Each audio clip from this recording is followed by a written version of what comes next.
Today, we are going to make some grass. No, I'm not in Colorado, so it's not going to be that kind of grass. It's our techniques that are so simple and sensible, your models have practically built themselves.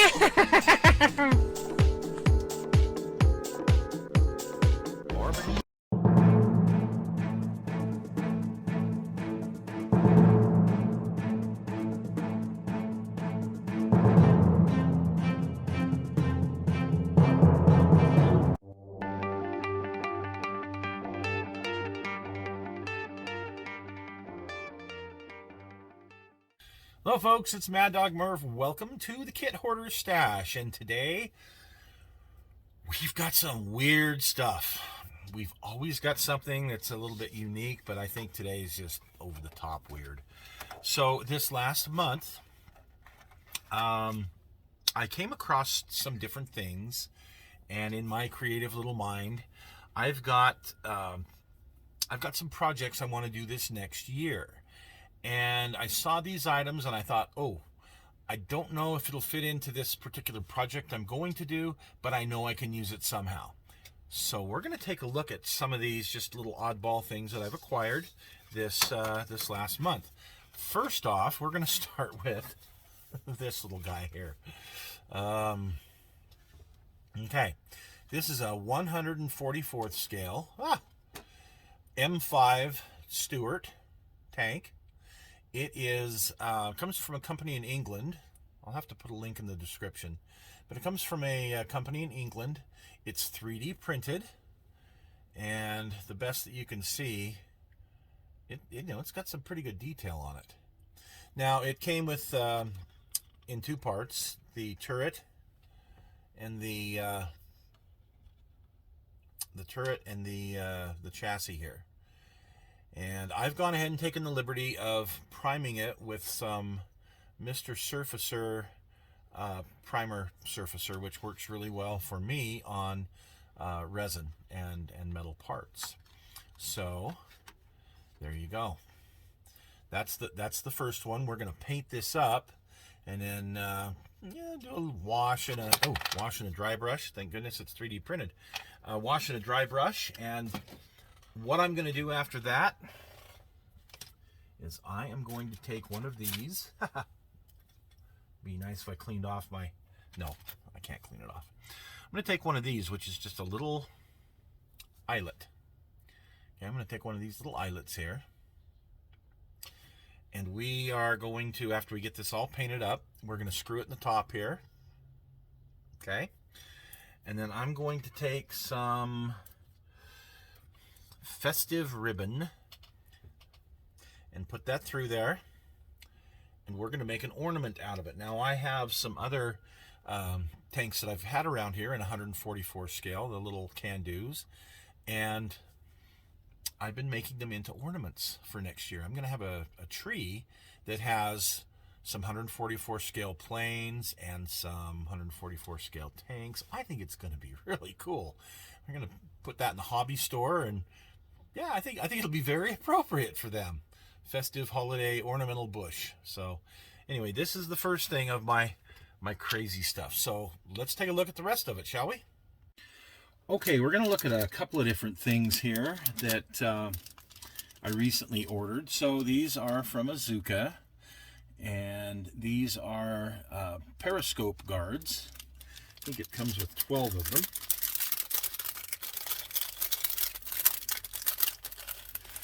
Now, Tamiya kits, these older Tamiya kits do not have Periscope Guards, and they should, so I've got to get them somewhere. The problem with the photo etch is the photo etch is way too thin. These are rounded. They're going to be hard for you to see, but there we go. You can see that they are rounded. They have good dimension to them. The other choice that I have used before is the ones from Dragon. This one I've already got mounted on a periscope for a hatch. So those are good, but these seem to be just a little bit thinner. a little bit thinner. And I think, yeah, these are definitely a winner. I can't remember what these cost me. I want to say with shipping it was like 15 bucks. But there's enough here to do two Shermans, which is good. Okay, so that's definitely a highly recommended product from me.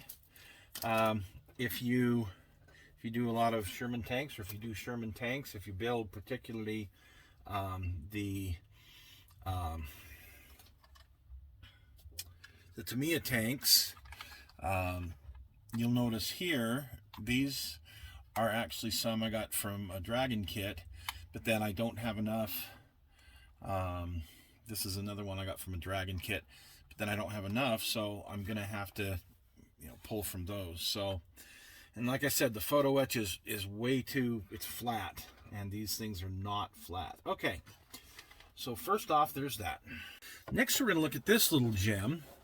1/350th scale U.S. landing vehicles by AFV Club. And I know that's weird, 1/350th scale, but think about some of the ship models you might do that you could use these for cargo. Think about some small dioramas you could do.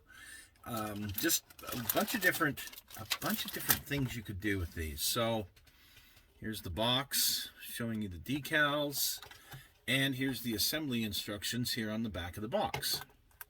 So we'll put that aside. We'll go ahead and open this up. Yeah, there's the decals. I'm going to leave them in there so they're protected.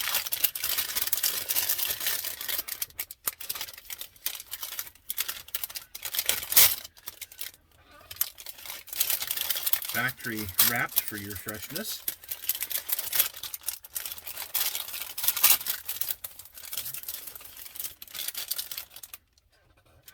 Okay. And we have two sprues. Looks like they are identical. So we have, let's do this. Make it a little bit easier for you to see. Okay. So here we have the upper hull of an M4, looks like an M4A3 Sherman. Lower hull, the bogies and wheels. The turret, now this appears to have a loader's hatch, and it has the late Commander's cupola on it. How about that? So it's an M4A3 late. This looks like a white scout car. That's pretty neat. Yeah, it's calling it an M3 scout car, so the white scout car. This little thing here, a WC-51, okay. Here we have a duck. That's kind of neat to have that. And here we have an LVT4. So here's the main hull of it and the tracks for that. And then here we have a GMC truck. Now, as I recall, the GMCs were mostly in Europe. The Pacific used other brands than GMC. I had heard that at one of the museums I was at that talked about World War II vehicles. Jeep. It's kind of interesting. There was one half of it. I'm not sure where the other half. Oh, there's the other half there. And then we have 105mm howitzer. There's the carriage for it. That must be the gun for it. So we've got two of those howitzers. So a total of 4 it looks like. You got it's either in hauling position or in firing position. That's why you've got the 2 of them. So, and both these sprues are the same. So that would give you 4 howitzers total. 2 of the tanks, 2 of the ducks, 2 of the scout cars, blah, blah, blah. So there you go. I'm not sure exactly what I'm going to do with these. I know that it, if I was going to do a Nevada, USS Nevada, for the atomic bomb test. I could use pretty much all of these, but I'm not sure yet. I may make some Christmas ornaments out of some of them, which is a project that I'm working on. May just make a little diorama. Who knows? They're just kind of a fun little thing to have around. So we'll figure out something to do with that. Okay, next on the list, I found this on eBay, and it was just unique enough that was right up my alley. It is a 3D printed body in 1/25th scale of an Elenore, and we'll show you some pictures here in a minute, closer up, the problems that I found with the 3D printing. It looks like it's carved out of wood. So I've gone ahead and hit it with some primer surfacer, and we're going to try and sand part of it. See if we can get rid of these weird ridges in it. That might take a little bit of work before we continue on with this, but this should be a really interesting project once I get it done. I've got an Elenore convertible that I've been working on for quite some time. I double printed the